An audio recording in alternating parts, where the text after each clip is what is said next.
All right, everybody. So we'll be starting with our next speaker, Mr. John Calian, CEO of Riddle&Code. We'll be talking about monetizing energy data, and I think it's best that you take over from here. So a round of applause, everybody. Let's play some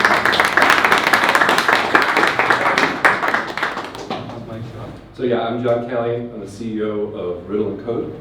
It's an 8-year-old tech company based in Vienna that has been focused on this concept of bringing the physical world to blockchains, or blockchains to the physical world. And for a few years, they were trying to figure out where to best apply the technology that's been invented. About 2.5 years ago, I joined because I had met the company when they had started back in 2017. And for the first few years, they were focused on automobile industry, high fashion. They actually got some NFC chips inside some watches at like Louis Vuitton and Hermes. They were working on supply chain, packaging, and they were working on energy. So when I joined the firm, one of the things I wanted to do was just focus on one industry. And energy was what we decided to work on. We also decided to launch our own blockchain. So Riddle&Code had used various blockchains to store data, right, for the different use cases they've been working on. But the main idea was to design our own protocol specifically to notarize and attest data coming off of energy production, renewable energy production. So we have an ecosystem where we have the commercial side that I run, which is Riddle&Code, focused on renewable energy transition. And then we have a protocol running in parallel that we launched last year. And the protocol is called Riddle. I'll talk a little bit more about that later. But the first part of my talk will focus on the commercial side and the application that we're building and bringing to market. But make no mistake, blockchain is at the heart of everything that we do. I have an assumption that everybody in the room has the basic understanding of blockchain. Is that a good assumption? Okay, great. So Riddle&Code is the commercial company based in Vienna. My Power is the software as a service platform that we're launching next month, focused on energy communities, specifically in Austria for now, but hopefully in Germany once the regulation is in place, which I'm told is on the floor of Parliament as we speak. And then Riddle is the protocol that I'll talk about as well. So anybody here study energy, renewable energy, and the transition from what we call dirty energy, coal, natural gas, etc., to renewables, right? Sun, wind, hydro, biogas, etc. There's another emerging green energy called hydrogen. Green hydrogen is being produced, right? And what we want to do is help speed up that transition. But there are some really inconvenient major problems right now in the energy sector. So a long time ago when they first developed, burning coal and sending it over transmission lines, it was a one-way system. And the technology of the grids, all the wires that you see around that are either in the air or in the ground, always need to be in perfect balance of inputs and outputs. So a big problem we have today is renewable energy is being created everywhere. In fact, Germany creates a tremendous amount of renewable energy. But after it's consumed, right, as it's being produced, if there's excess, you want to maybe sell it or send it back to the grid. But the grid can't handle it because it would throw it out of balance, right? So here's the contradiction. You see solar panels all over Germany, you see the big windmills everywhere. But a lot of that power, if it's not immediately consumed, is wasted because the grid can't take it. And in fact, at those times where the grid could take it, the price goes so low because there's such an abundance of extra energy. So this is the big problem that it's not just Germany faces, but it's global. We're based in Austria, and Austria actually is a little more advanced with its regulation and its commitment to seeing this change go through. So that's one problem. And one of the solutions is to start decentralizing energy production and energy consumption. So rather than having centralized energy production systems like we have, whether it's nuclear, coal, natural gas, or even renewable, now everybody can start creating their own energy and keeping it local. And that's really what Riddle&Code is focused on. But corresponding to this, though, of course, is rising demand, right? And one of the reasons is rising demand, for instance, is not just blockchains consuming some energy, but more importantly, AI, right?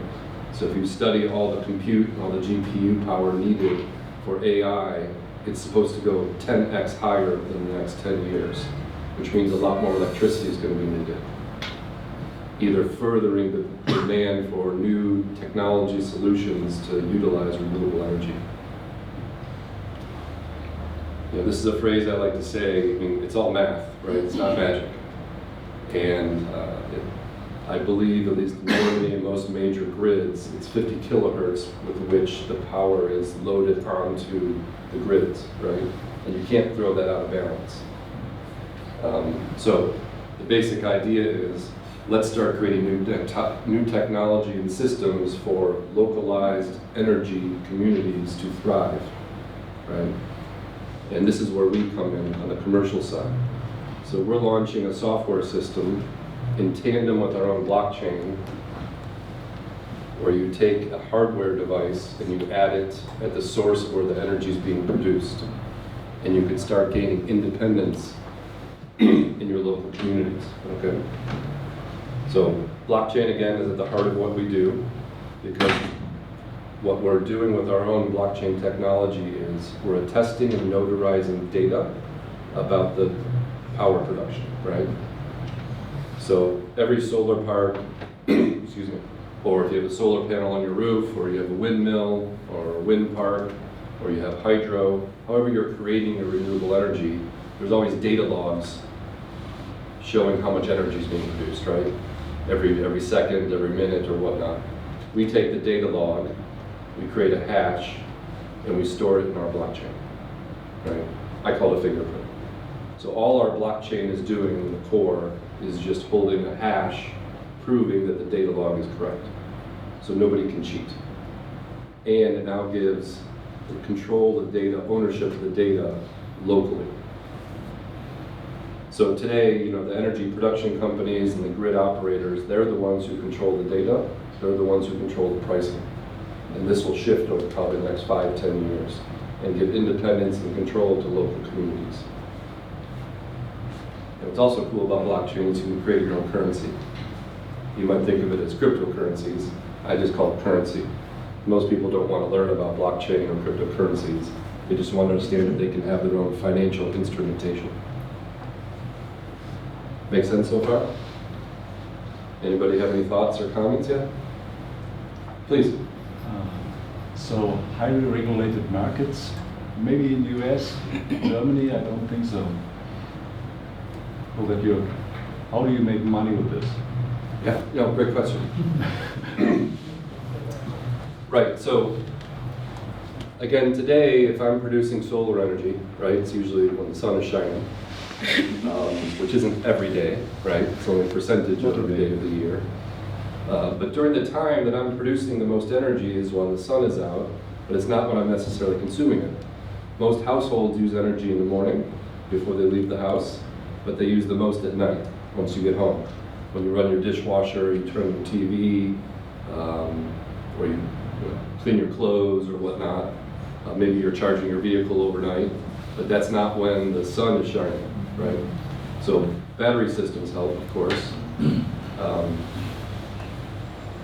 But once you start controlling your own data, and once you install storage systems, and once you start getting software like that we're creating that allows you to optimize things, then you can start taking control of when you sell the energy back to the grid. And this is the financial opportunity. So you have to have someone who is allowed to sell energy. Correct. That's correct. So in Austria, for the last 2 years, there's regulation in place so you can form your own energy communities. Legal entities that are allowed to sell energy. You know, it's not quite a company, but you have the authority to sell. So today, as an individual in Germany, if you have solar, you can have a contract with your local provider, and they will buy your energy from you if they want to. And generally, at the time that it's available for purchase, it's when the prices are so low or sometimes negative that they don't even want to buy it from you. And there's such an abundance because so much energy is being created from the sun, they don't want it because the grid can't handle it, right? So yes, there needs to be regulation and legal frameworks in place to be able to sell it, either as an individual, but more importantly as a community, where you'll have more leverage and power to do so. But we need not only software systems, but also the ability to store the energy locally. You know, so for instance, if you had a Tesla, you could use that as your power bank, you could think of it that way. Or you could spend 2,000 to 10,000 euros on an individual battery. But what we're working on is getting communities to work together. So they could install like a 25 or 30,000 euro energy storage system as a community.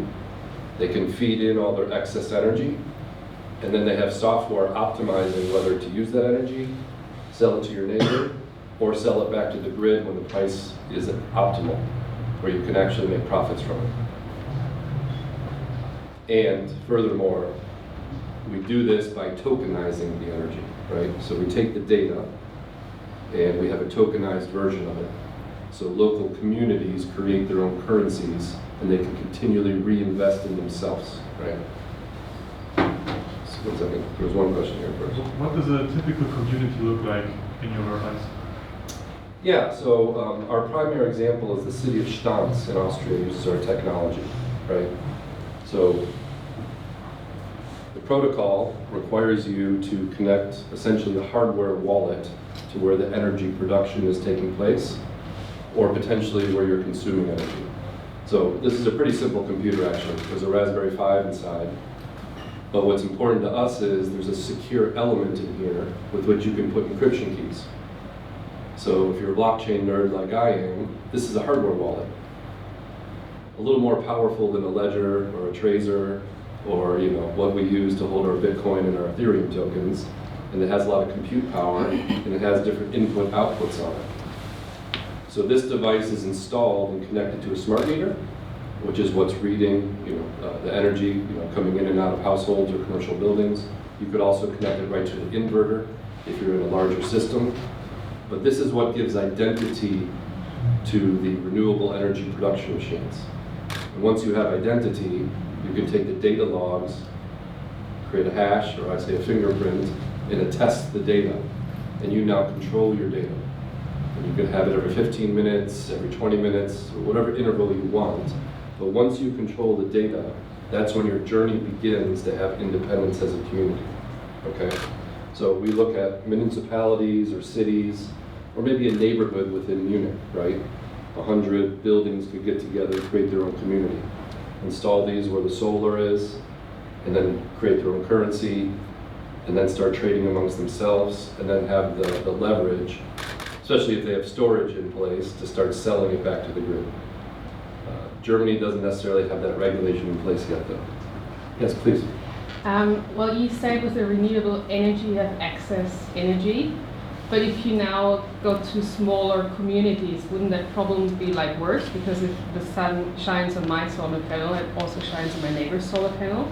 So the renewable energy localized would be the same. Everybody would have excess energy, or nobody would have it. Everybody would have excess energy. That's true. But not everybody has solar, right? But you have to start somewhere. So where we start is, let's say 20% of a community, like in the city of Stans, has solar installed, right? And they want the ability to sell it to the other 80% that don't have solar. So they have to form a legal entity in order to do so. And you can use different technologies to manage this. But today, most people treat it more like a hobby, not so professional. We're offering a software system that allows a community to manage it very professionally, right?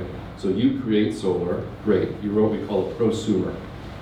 And we want you to be incentivized to sell it to all your neighbors, right?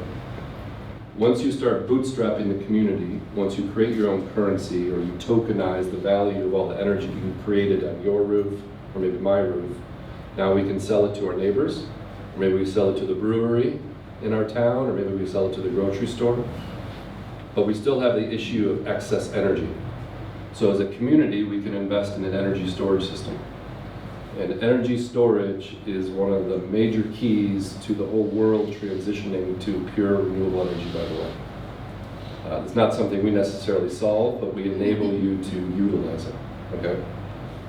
I hope that's answering your question a little bit. But really, I mean, let me stress this. When the sun's out and shining, everybody can consume that energy immediately, right? Within the household or within your community.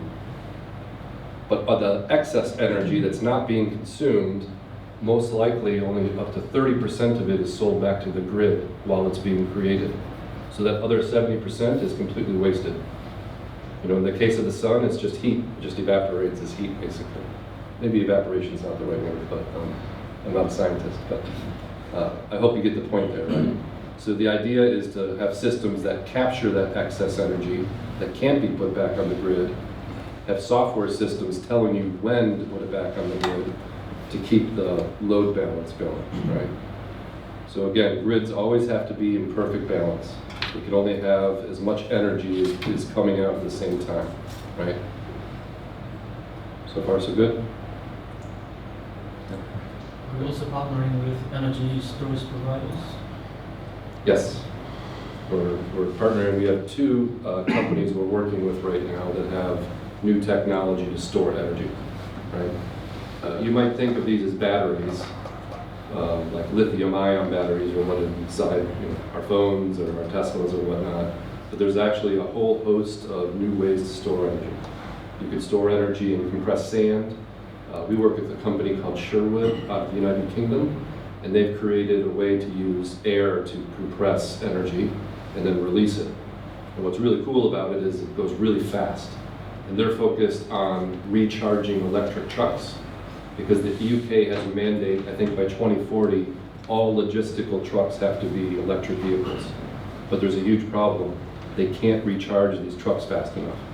So there's companies like Sherwood creating energy storage that can recharge a truck in less than 15 minutes. But they also would like to use some other technology to track all the data and store the energy and sell it themselves and essentially become energy providers themselves. And this is the whole idea behind localized energy communities.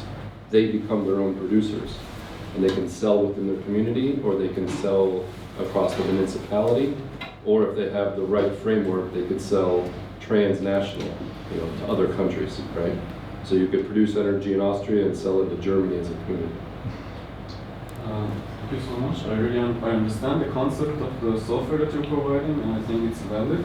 I have a question regarding the hardware infrastructure that's required. So me, if I'm producing electricity, over what infrastructure am I going to distribute it to my neighbors? Am I going to use the public infrastructure, or do I need to install my own distribution system for that? You don't need to install your own distribution system, right? Most municipalities think of it as a microgrid, right?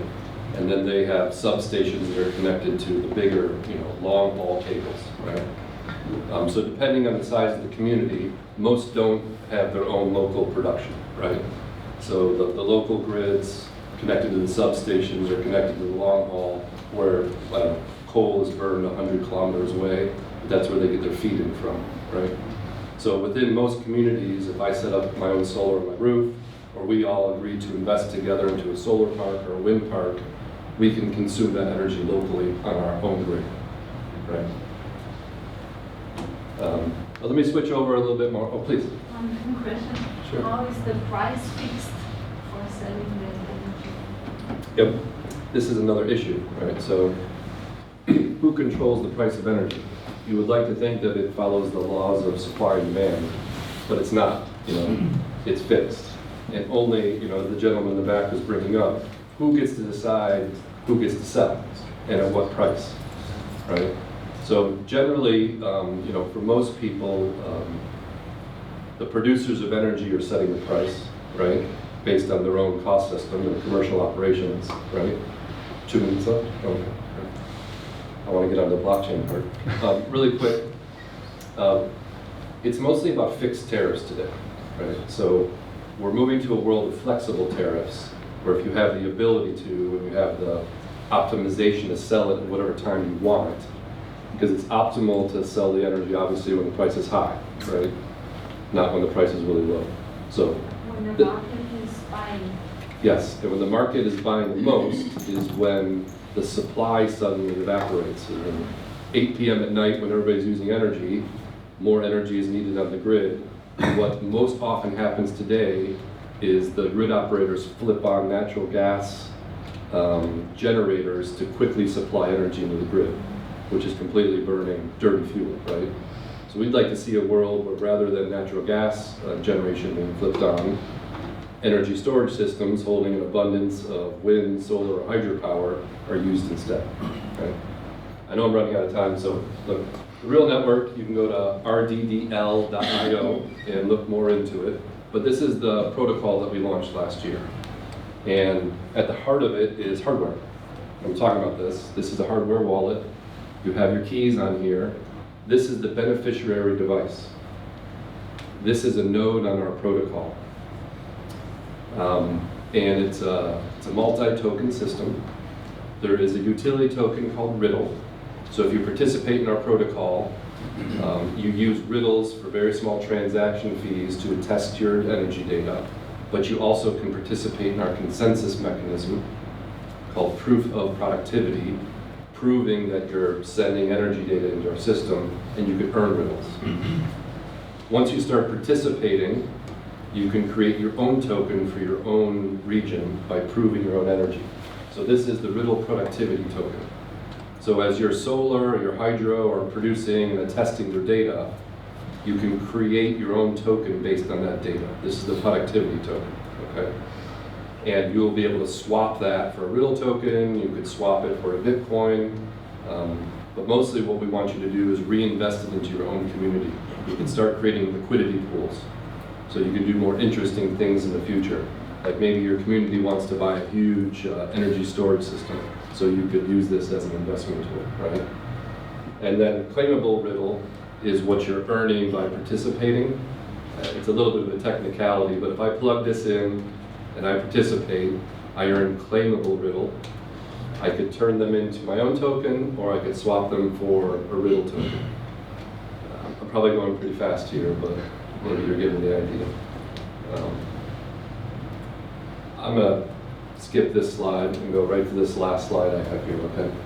So just to make it a little bit clearer, I'm producing energy. I have one of these devices connected to my solar park. And I'm saying I produce this many kilowatt hours of energy, and I then convert that or symbolize that in its own token. And you use our software to do that. At the same time, I'm participating in proof of productivity. I'm proving that I'm producing energy. And I earn rewards, claimable riddles. The Riddle token, which is the utility token, no different than a Bitcoin or an Ethereum coin, is publicly available, will be traded on exchanges, and you can swap if you want out into that world, or you can keep everything internal in your community, okay? This is my very first time explaining this on stage, so I feel a little bit like an imposter right now, but I hope it makes a little bit of sense. Please. So there will be no blackouts with your device? That's the idea. No rolling blackouts in California, Texas, or anywhere. I don't know if they have them in Europe or not, but yes, that's the idea. You know the book, Blackout? I don't. It's a great book. It's about blackout caused by the smart meters on the grid. Yes, Being okay. manipulated by... It's just called Blackout. Okay, yeah, good. I got it. It's a very, very good book. Okay.